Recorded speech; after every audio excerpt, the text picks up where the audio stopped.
Muy bien, como les contábamos y lo adelantábamos, hoy vamos a hablar de este día tan importante, 30 años del inicio del juicio a las juntas militares por la Cámara Federal.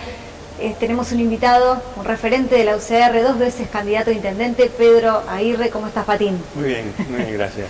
Bueno, un placer que hayas venido y que podamos hablar de esto que, bueno, para toda la Argentina, ¿no? Es un hecho histórico, que no tiene antecedentes, o muchos antecedentes en América Latina siquiera. No, es histórico, yo diría que no solamente en la Argentina, sino en el mundo, porque los juicios parecidos que pudieran haber en el pasado, como el de Nuremberg, se trataba de un juicio donde los vencedores de una guerra le impusieron un tribunal a los derrotados y los juzgaron. Aquí fue un tribunal de la Argentina, formado por jueces argentinos, que juzgaron a militares argentinos por la ley argentina. Es decir, esto fue una cosa que no tuvo precedentes en el mundo.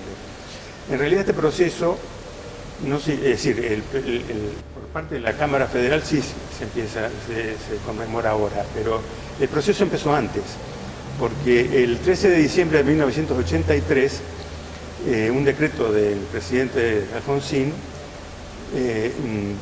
generó el procesamiento de todos los miembros de las juntas militares. Y ese mismo día, porque a los militares se los juzgó por el Código Militar. Claro. De justicia militar. Entonces, simultáneamente con ese decreto donde se determinaba el procesamiento de los que integraron las cúpulas militares, también se mandó al Congreso un proyecto de reforma del Código Militar a los fines de establecer, primero, que el fallo del Tribunal Supremo era apelable ante la Justicia Federal. Es decir, que no causaba instancia en definitiva, y que además se establecía otro aspecto fundamental. Tenían 6 meses para expedirse. Si se expedía y con un fallo, era pasible de ser apelado. Si en 6 meses no tenían un fallo, perdían la jurisdicción y así pasó a la Justicia Federal, que es lo que estamos conmemorando ahora.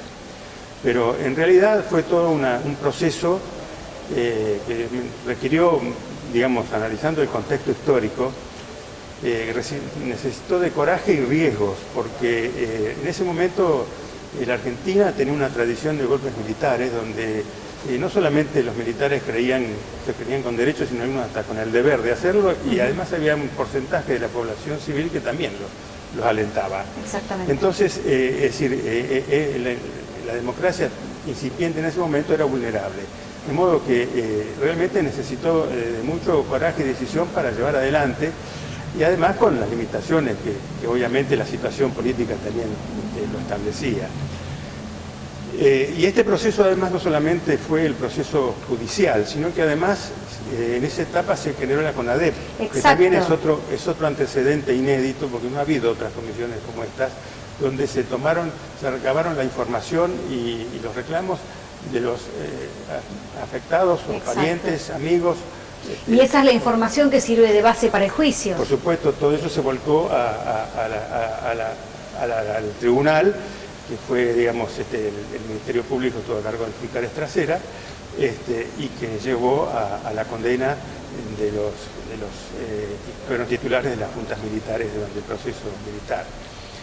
Y además, en este proceso así, de alguna manera promovedor de la defensa expresa y formal de los derechos humanos en todo el mundo, porque hoy, por ejemplo, ya tiene el Tribunal Penal, el Tribunal Penal Internacional, que tiene sede en Holanda, hoy ya está más afianzado, ha hecho varios juicios, ha enjuiciado a varios criminales de guerra ahí en los Balcanes. Es decir, hoy se está sancionada la imprescriptibilidad de los delitos de lesa humanidad, pero en aquel momento no existía todo eso. Es decir, que este proceso en Argentina fue como incitando a que en otros lugares empezara también a valorizarse y a inaceptarse, a no tolerarse que estos crímenes pasaran impunemente, porque en un país determinado un grupo tenía el poder de la fuerza y podía hacer lo que quería. Entonces, es decir, estos antecedentes están de alguna manera advirtiendo a aquellos que tengan esas intenciones de que no le va a ser gratis cometer esos excesos porque son imprescriptibles y entonces tarde o temprano serán juzgados. Y en ese sentido, en los considerandos de este decreto que procesó a los militares, hay un párrafo que él ya de alguna manera está insinuando la imprescriptibilidad, no usa la palabra imprescriptibilidad, pero dice que ninguna ley sancionada para proteger conductas incompatibles con la ética básica, es decir, con los derechos básicos, es nula, de nulidad absoluta, justamente por el contenido injusto que trae. Es decir, que digamos que no, esto aludía también a la autoamnistía que se pretendieron sancionar los militares antes de irse y que el gobierno de Alfonsín lo anuló justamente. Ahora, hablamos de la figura de Alfonsín, que a 3 días de su asunción como presidente genera este proceso, a los 5 días crea la CONADEP, ¿no? Hablamos del coraje y del hecho histórico a nivel mundial, ¿no? ¿Qué significa para ustedes la figura, entonces, de Alfonsín dentro de todo este proceso? Bueno, en lo personal, yo a Alfonsín lo traté de mi juventud más. Bueno, cuando fui candidato a intendente no era tan viejo, tampoco tenía 35 años. Pero cuando viene el golpe contra Ilia, Alfonsín era presidente del Comité Provincia, del Comité Radical de la Provincia de Buenos Aires. Y él creó una revista que se llamaba Inédito, que era un poco su fuente de ingresos, donde tenía contenidos políticos.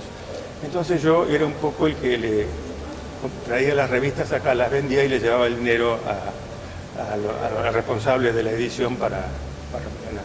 Entonces con ese motivo semanalmente pasaba por el Comité de Provincia, donde en aquel momento todavía Alfonsín no tenía el renombre ni la trascendencia que tuvo después, por supuesto, aunque ya era una figura política de la política nacional. Y bueno, allí pude tener los primeros contactos personales con él y después a través del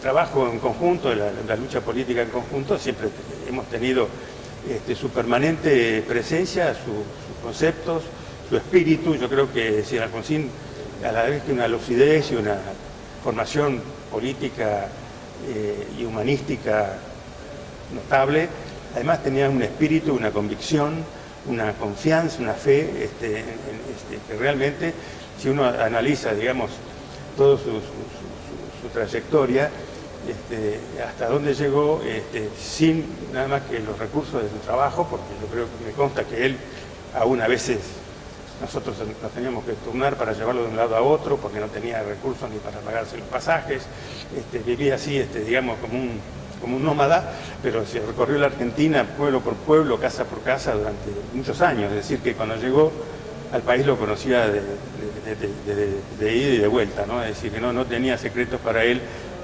lo que era la realidad de la Argentina y el espíritu de los argentinos. Bueno, y viniendo al ámbito local, ustedes ya se conoce quién es el candidato a intendente por la UCR. En realidad técnicamente es un precandidato, porque hasta que se cierren las fechas para presentar las listas, siempre existe la posibilidad de que alguien más se presente. Sí. Hasta ahora no tenemos conocimiento de que eso vaya a ocurrir. De todos modos, creo que el grueso del radicalismo está digamos, apoyándolo a Luca Fall, porque indudablemente que es el mejor candidato que tenemos, no solamente los radicales, sino yo creo que sinceramente Mercedes. Es un hombre que nos llega a los 40 años, es bioingeniero, fundó una empresa exitosa, es decir, está acostumbrado a gestionar, a planificar, a conducir.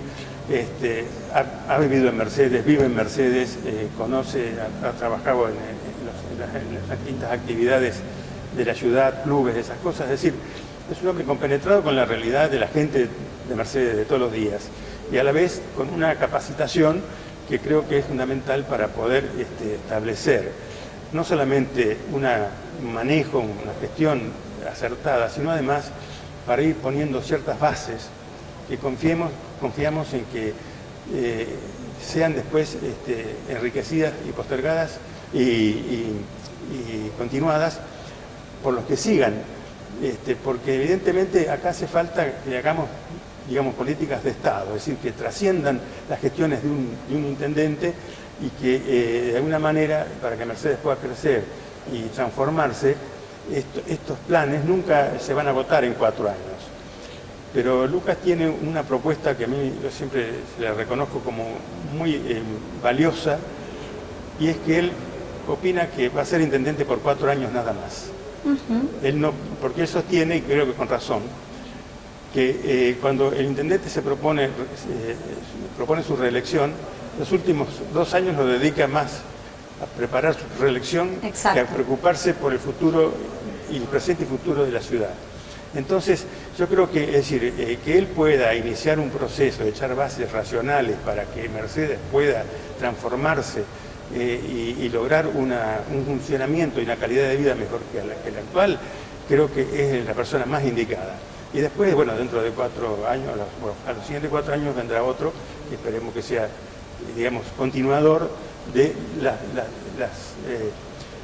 grandes líneas que debe tener la ciudad en cuanto a su proyección, crecimiento, servicios, y por supuesto también para eso, y en eso también es apto porque él tiene una gran experiencia política, desde joven, toda la vida militó en política, y es muy abierto en su